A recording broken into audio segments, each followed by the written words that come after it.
King Lear, character in Spotlight. This video, we'll be focusing on the Earl of Kent.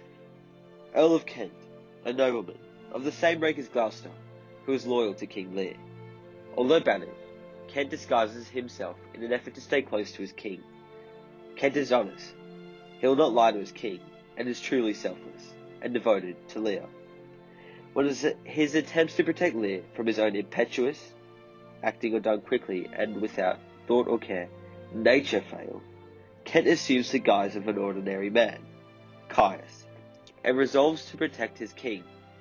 He is extremely loyal, but he gets himself into trouble throughout the play by being extremely blunt and outspoken. Kent, as a theme, best represents the notion of servanthood or loyalty. After being banished by King Lear himself, Kent's loyalty and servanthood takes control of his actions and returns him back into the setting of servanthood toward Lear as a new man, Caius. Kent represents the theme of loyalty and servanthood as he disregards the actions that Lear takes upon him and continues to serve him in disguise. Quote 1. Act 1, Scene 1. Reserve thy state, and in thy best consideration check this hideous rashness. Answer my life, my judgment. Thy youngest daughter does not love thee least, nor are those empty-hearted, whose low sound reverb no hollowness. After Lear foolishly disowns Cordelia, Kent stands up and urges the king to reverse his decision to ban his own loving and loyal daughter. Even Kent can see that Goneril and Regan will betray their father.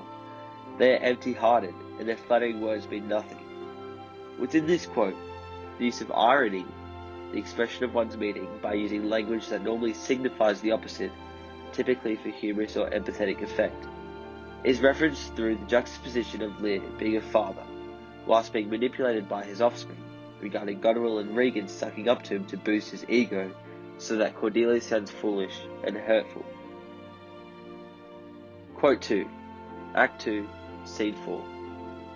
If but as well I other accents borrow that can my speech diffuse, my good intent may carry through itself to that full issue for which I raise my likeness. Now banished Kent, if thou canst serve where thou dost stand condemned, so may it come thy master, whom thou lovest shall find thee labours. Even after Lear banishes Kent, the man remains loyal by disguising himself as Caius, in order to serve the king. Some literary critics see Kent as being an emblem of an old-school style of service, whereas his counterpart, Oswald, seems to embody a newer model of service, that is. Oswald, like many of the play's younger people, is motivated by self-interest rather than loyalty, and puts his own needs and desires ahead of his master's. Quote 3. Act 2, Scene 2. Sir, I am too old to learn. Call not your stocks for me. I serve the king on whose employment I was sent to you.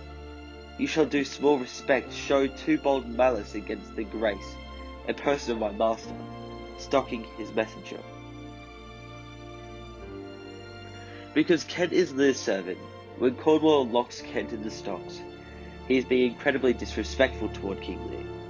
As Gloucester later points out, the king must take it ill that he, so slightly, valued in his messenger. Kent replies with, should have him thus restrained. Overall, the Earl of Kent has been in place to be the underdog, the character that is seen as useless, but turns out to be one of the ones left on top. Kent's loyalty and servantship are represented through the play to show that staying true to oneself is what keeps you alive. When Lear finds his moment of anagnosis, moment of realization, Kent is the first person to have Lear's back. You could say that Kent is the backbone of the piece, the character which stays faithful to his word to show that loyalty and servantship is what keeps people of the time survive, the protagonist in which proves that you don't need to please anyone to win.